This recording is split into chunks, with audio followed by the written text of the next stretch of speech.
What is the difference between British bikers and American bikers? I will endeavour to catch your attention on the inside of this video film spectacular.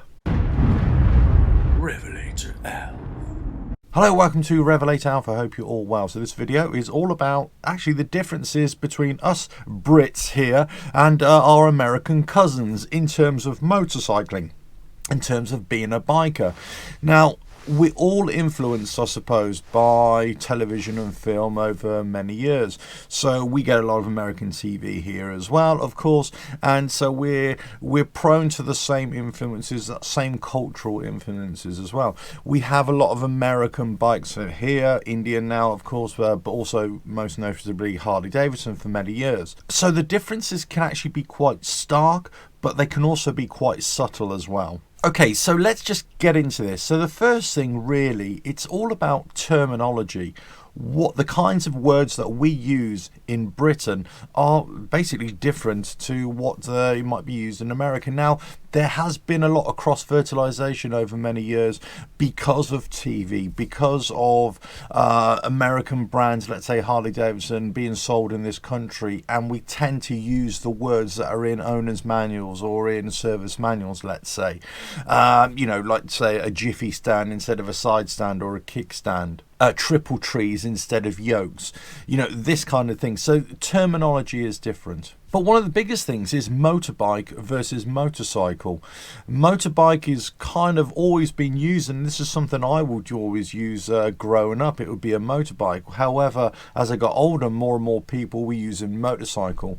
In some quarters, motorbike is seen as a smaller motorcycle. However, it's exactly the same. It's a motorized bicycle. So bike, bicycle, cycle, motorcycle, it's exactly the same really. So it really depends, but they're exactly the same. We tend to use different words for different things. Let's say a garage over here would be a gas station in the United States. A highway would be a main road or an A road in this country. A freeway would be a motorway in this country. So it's actually the same thing, but they're different words, that's all. Now, for somebody like me who's lived in both countries, that terminology can be used liberally, left or right, as it were. I sometimes use British words in American conversations and American words in British conversations. It's just one of those things, unfortunately. A lot of those things as well, as I said, are down to the motorcycle that you ride at the time as well. So if you're used to using American terms in terms of servicing and getting parts and that kind of thing, you would tend to use those all the time. So the biggest thing I would say then is terminology about motorcycling itself. Okay, so the next difference, and probably one of the biggest things actually, is our cultures are different and our laws are different. We live in a country here that's heavily monitored by the police, heavily monitored by CCTV as well. It's a much smaller country. The population density is a lot greater. The roads are a lot smaller in general.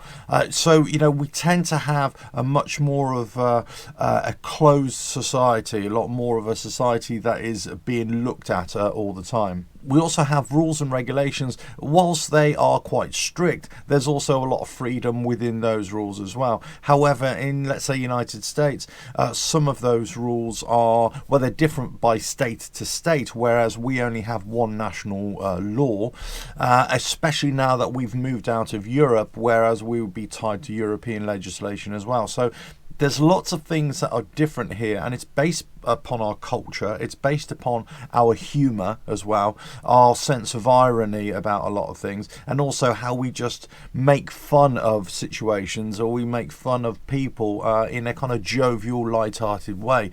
Whereas in the American sense, it's still there, but it's a slightly different vibe. So we can look at things from a different perspective. We're still seeing the same thing, we're still talking about the same thing, but we might just interpret it in a slightly different way. There is a strong sense of national society here, and much less so, whereas in the States it's much more of a statewide society, and then there is the national federal society, as it were. Okay, so let's talk about motorcycling history. In this country, in the UK, we used to have obviously predominantly British bikes, BSA, Norton, Triumph, Vincent, Ariel, whichever bikes you want to talk about. However, that pretty much died of death when the Japanese manufacturers started coming over in the late 60s and early 70s, and their bikes were basically just better over a period of time, and they just got better and better, so the market got overtaken by Japanese bikes. But our history is with British bikes, and then it's moved into more Japanese, and then now it's all sorts of bikes, German, Italian, American bikes, of course. However, in the United States, that transition to other brands was a lot slower, so there's a lot more patriotism for American brands, let's say for Harley Davidson, and possibly for Indian as well, whereas there's less that sense of patriotic fervour in this country for motorcycle brands or British motorcycle brands. Now, of course, Triumph have made a huge return. Norton have been trying to make a return as well, but for the most part they are very few in number, or they're small companies now, whereas we're still dominated by the Japanese motorcycle manufacturers. Okay, the next thing is really about motorcycle racing history. We have a slightly different history, I suppose. I mean, there was still racing going on at the turn of the century, where motorcycle manufacturers came out of bicycle manufacturers. That's very similar with both countries as well.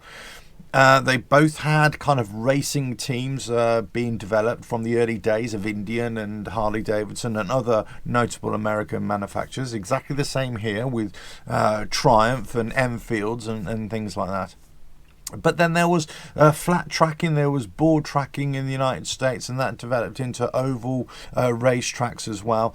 There was a little bit of that here, but then that kind of developed into circuit racing as well. And then obviously we've got road racing, a lot more road racing here in Europe, but also in the UK, and most notably the Isle of Man TT as well. So there's been a slightly different evolution of motorcycling racing in this country as to American, but you could say there's lots of parallels and there's lots of similarities. The United States tends to have national championships more as their preference, rather over here we tend to have European World Championships, MotoGP, let's say, World Superbikes. Whilst we still have the British Championships, there's kind of, it's more of a step up, whereas in the United States it's more of a national thing as well. So there we go. Slightly different racing histories, but lots of similarities there as well. Okay, let's just talk about perceptions of motorcyclists or bikers in this country and also in the United States. Well, I'd say that is very similar. We both come from what we call the brown coats. Basically, the engineers, the brown coats in this country at the turn of the century, 19th century, would take to motorcycle racing. And they were more greasy. They were more the grease monkers, as the Americans say, or the oilies, as we would say over here. The guys who would actually fix on the bikes. Whereas the aristocracy were more into wearing white overalls and racing motor cars as well. So exactly the same kind of activity, but different bias. Engineers went towards motorcycling, and the aristocracy, let's say, went more towards car racing. But the motorcycle was more perceived as the greasy biker as it progressed through the years as well. And most of that was because they were always breaking down, always leaking oil, and always having to do roadside repairs. So that happened in both countries. We had it from in going into the British bikes, and then obviously still continued into the Japanese bikes as well, and obviously that continued into the American brands as well. What's happened over the last few years, both in the United States and also over here in the UK and also in Europe, actually around the world, motorcycles have just got a lot better. They've become cleaner, they've become more reliable, so less people are working on their bikes. So that day of that old greasy biker, as it were, just working on his bike on the side of the road, wiping his hands off on his shirt or his jeans and then riding off again. Those days are few and far between now. Most people are relatively clean and clean cut these days, especially the newer generations coming through. So whilst there's lots of similarities between the United States and British in terms of the perception of greasy bikers, for both countries I would say that's moved on a little bit. Okay, so the next thing really is about the social aspect of motorcycling and motorcycling groups, let's say, and motorcycle clubs, that kind of thing. Now, you would always associate, let's say, motorcycle clubs originating from the United States. Actually, they didn't really. One of the earliest ones was from Britain. I think it's in 1901. The motorcycle club, I think they're called, and then some other clubs started in America, but it's very similar. But they started out of racing clubs as well, and then it moved on into other things as might be known today. But a club is still a club, but there's lots of different types of clubs. But there's also a different social aspect as well. We've got a different social history according to youth movement as well. So in the 60s, it was the mods versus the rockers here in the UK. There was the cafe racer scene, the motorcycle cafes, the ton-up boys. In the United States, there was more of a freedom to get out and do things, so motorcycling has been influenced by lots of different things in lots of cultures as well. So the United States had more of the open road, let's say. There's more of the, especially in the late 60s, more of that kind of hippie influence, easy rider, that kind of thing. Whereas here in the UK, it was still a little bit more raw. There was less of that influence as well. As I say, both countries have motorcycling evolution in terms of the social aspect of it, but there are differences, and it's down to youth movement and down to popular culture at the time that was getting into the types of motorcycles that people were riding and what they were eventually doing on those motorcycles and off those motorcycles as well. And once again, the difference is between America, the long history of Harley Davidson, where Indian weren't really around as well, and how motorcycles were being chopped, were being bobbed. And whilst that was happening in this country as well, it was more about the cafe racer scene. It was more about for speed, similar kind of thing in the United States, but it was more about aesthetics as well. So again, very similar, but a different evolution as well. And then the last thing as well, the social aspect is, well, how it's changed basically because of the demise of the British motorcycle industry in this country and then the invasion of the Japanese, whereas we're a lot more accepting because of that. We have a broader appeal, let's say, whereas the United States has been a lot slower in accepting this broader appeal because the market is still predominantly occupied by American brands, most notably Harley Davidson, but now obviously Indian are coming on strong as well. So yes, there are Japanese brands, of course there are other British brands, Italian brands, but the market share is still relatively small compared to the Americans, whereas over here in the UK, Japanese brands have a much more of a foothold than they do in the United States, as per market share, not necessarily units sold, because America, the United States, is a lot bigger, of course. Now, I touched on this before, but geography and landscape is another huge difference between this country and the United States. You can ride for days, you can ride and never see a single soul in the United States. Well, you'll be lucky to go 5 minutes in this country without bumping into somebody, even in the countryside. It's very, very congested at times, especially around the cities, and also that's the same United States, of course. But you really notice it here in the UK, where you get out to the countryside and the roads get really narrow, really tight. But they still can be quite congested, whereas I say in the United States, totally different. We have different rules and laws in this country about being able to use our motorcycles in terms of camping, just sleeping rough overnight, that kind of thing. Public areas are a lot fewer. You have to go to official campsites, whereas in the United States you have areas where you can just camp for the night in national parks and forest areas, that kind of thing. So there's a different vibe in terms of where you can ride. There is a different type of riding because of the geography and the landscape as well, but there's also a different kind of application. In this country also, we've got to talk about the weather, because the weather is always changeable. We don't tend to have a lot of extremes these days in terms of sub-zero temperatures or really hot temperatures, let's say you might have in different states in the United States. However, we do have a lot of fluctuating weather, so it's very rarely consistent.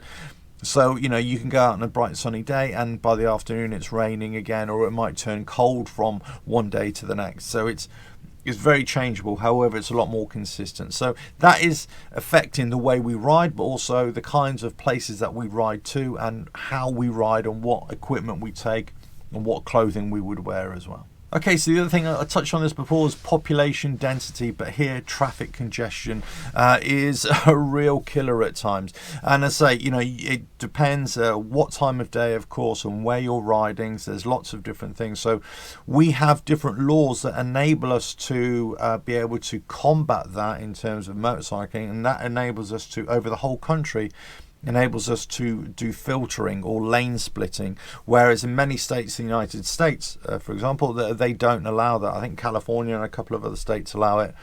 It has been in discussions, I know, over there, but we see it as a real asset to motorcycling. Really can't see the point of riding a motorcycle if you have to line up in queue in traffic. It just doesn't make a lot of sense to us over here. Whereas in the United States, or most states, you know, you have to abide by those laws as well. We think it's a lot safer filtering over here. Yes, we still have our problems. Yes, there are some drivers who still think it's illegal for us to do it, but it isn't. It's perfectly legal.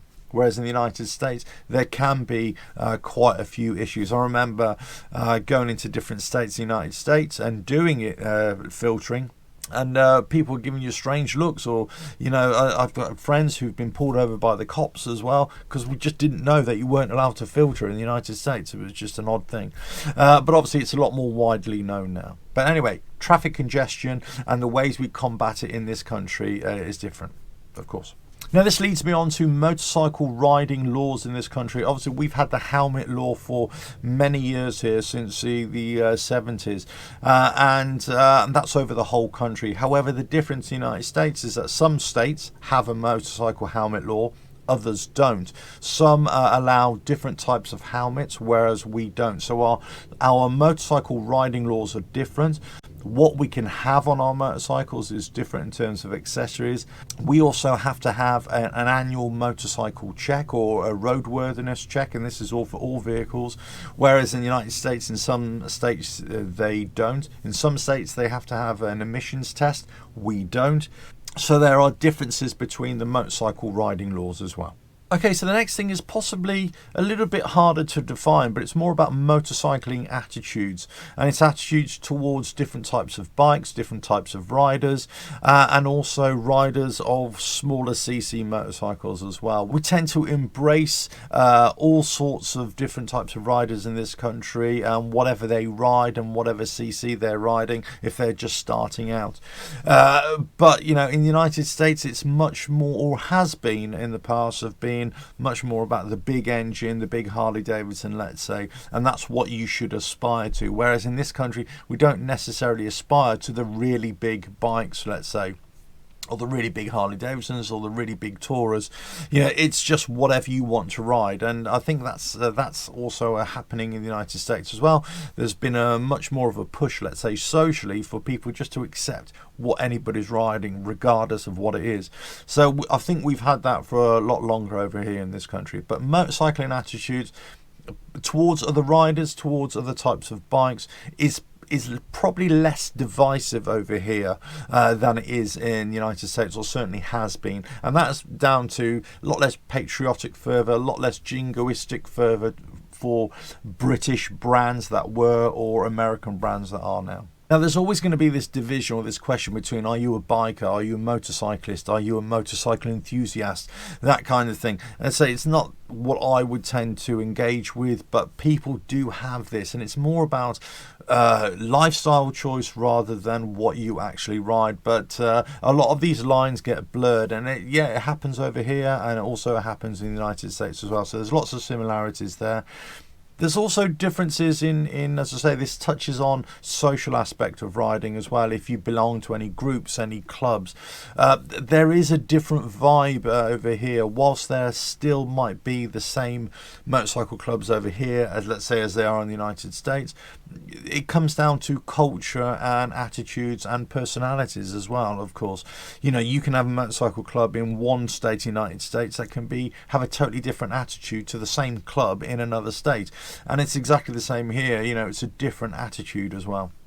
But there's also a different history of social groups, owners groups, riding groups, lobbying groups, that kind of thing, riders' rights groups. So there is a different mindset, possibly. There's a different organisation. There's a different attitude towards that, and also how other people riding motorcycles feel about those clubs, let's say, and those events that are organised by those clubs as well. So it's a different vibe, and this lends itself to motorcycling events and rallies as well. They tend to be a lot smaller over here in this country, because the country is a lot smaller, of course, than they tend to be in the United States. Obviously, not all motorcycle events in the United States are huge, of course, but there are some notable ones, whereas over here they tend to be a lot smaller. Some it could only be a handful of people in a field, 200 or 300 people, let's say. Some can be 2,000 or 3,000. There used to be some bigger ones, 20,000, 30,000, let's say, but those don't tend to happen much these days. I would say the most you'll get is 10,000, 15,000 maximum in this country. Obviously, setting COVID aside as well, but when it gets back to it, possibly there might be some bigger ones that happen again, but we tend to have it on a smaller scale here. Okay, so the next thing is how bikers acknowledge other bikers out on the road. Now, over here, we've always tended to hold onto the handlebars and nod the head, as it were, to any oncoming biker. But that's changed. There's been a lot of change in the last few years, where lots of riders don't tend to nod anymore. There seems to be a lot more people riding bikes than there ever used to be. And this kind of lends itself to, there's possibly lost that little bit of camaraderie here, where motorcycles are a lot more reliable, so they don't break down. So people are just making their journeys these days. They don't tend to interact with other riders that much. So there's a lot less of that. You're in the same predicament, you're in the same vulnerability as it once was. So some people still nod. I certainly do, but I know a lot of people that don't. So it can be frustrating, but there you go. However, we can take a hand off a handlebar and wave, with our left hand, let's say. But it's more with the biker's nod. But say, waving can be done as well. Now, in the United States, there's a lot more of maybe waving, maybe two fingers down by the side. But you're also driving or riding on the opposite side of the road to us. So you tend to ride on the right side. So you can take your hand off the left hand grip and just hold out your hand, and then you're virtually kind of touching each other as you're riding by. However, we tend to ride on the left, so we pass each other on the right side, as it were. So if you take your hand off the right hand grip, which is the throttle, of course, you're going to suddenly start slowing down, which is not ideal. So most people would tend to take their left hand off and just wave like that across their face, as it were, or just give the nod in this country. But slightly different in the United States, and that's primarily because how we use the road. United States, they drive or ride on the right, and we ride on the left. Okay, so the next thing, I suppose, and this is a similarity more than a difference, I suppose, but it's the attitude of motorcyclists or bikers and how they regard drivers of other vehicles. And I suppose there is a similarity here that, that we all kind of tend to feel, or there's a popular opinion, that drivers are just not attentive enough, and that drivers also possibly think that all motorcyclists or bikers are all rule breakers, they're negligent, they're dangerous riders or whatever. I mean, I suppose we've got to look at this in a sensible way, in a balanced way. Yes, there might be certain drivers that are not very attentive, but I've got to say, for the most part, in my experience, certainly in recent years, the driving has definitely improved. There's a lot more awareness of motorcyclists now in this country, possibly less so in the United States. Still some shocking incidents over there, as there is over here as well. But there tends to be a little bit of scapegoating here, from bikers towards drivers, when we're talking about a smaller percentage of drivers that still need better education.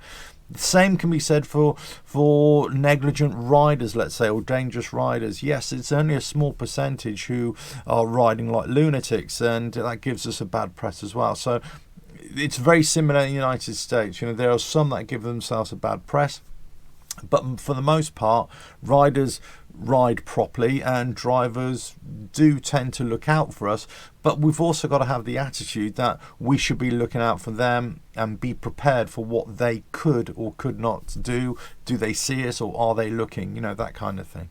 Anyway, so that's the similarity. Okay, so the next thing is, and I kind of talked about it already, is the motorcycle scene in this country. I say it is different in terms of how big the motorcycle club scene is. Motorcycle events tend to be a lot smaller. There has been a move in recent years towards main dealerships to have occasional parties, let's say.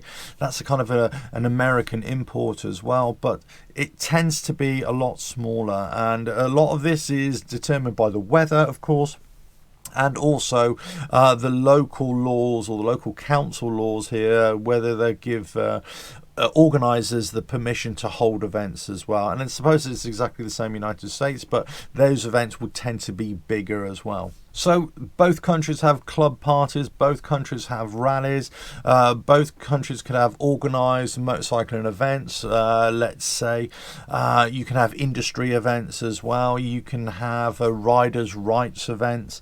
All these kinds of activities happen on both sides of the pond, but we tend to have them on a smaller scale rather than those bigger scale ones. However, we do have big events over here. I don't want you to all think that it's only a couple of hundred people at a time. They can be quite big as well. One thing of note, I suppose, in this country more so than in the United States, that I've never known any division in the motorcycle scene between people from different cultures or different ethnic backgrounds, let's say. We don't have necessarily a black or a Chinese or an Indian motorcycle scene per se. You just have groups of people, well, whatever cultural background they are. If they're into bikes, they're into bikes. It's as simple as that. But in the United States, there tends to be more of a division between white and black in a lot of states, that is. Not all states, but in a lot of states. And historically, in terms of club scene, it was definitely that way. We don't tend to have that over here. We tend to embrace more. It seems to be a lot more inclusive, or those numbers are a lot fewer over here. Okay, the next thing, I suppose, you can't get away with this, it is the cost. The cost of motorcycles, motorbikes in this country tends to be a lot more.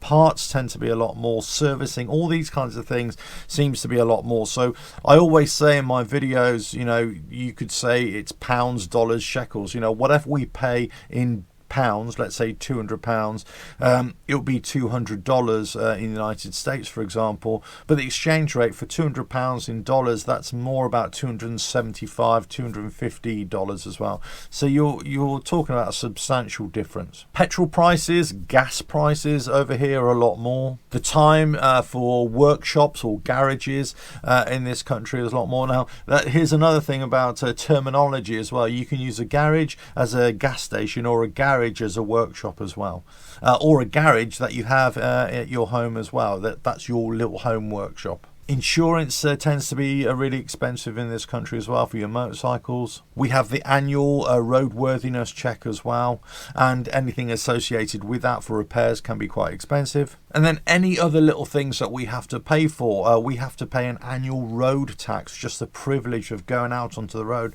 we have to pay a tax as well. So there's lots of things that we pay for in this country that possibly don't really get paid for in the United States, or certainly not as much. Now, I touched on this before, but I say laws are different over here in the UK in terms of motorcycling. We have a national law, national road laws as it were, motorcycling laws, but we've just come out of Europe as well. So before we was predominantly linked with European legislation as well, with a lot of things. Now we're tending to parallel those laws, that legislation right now, but you would imagine in the few years to come we would have different rules, or our rules might slightly different, but it'd still be a national law.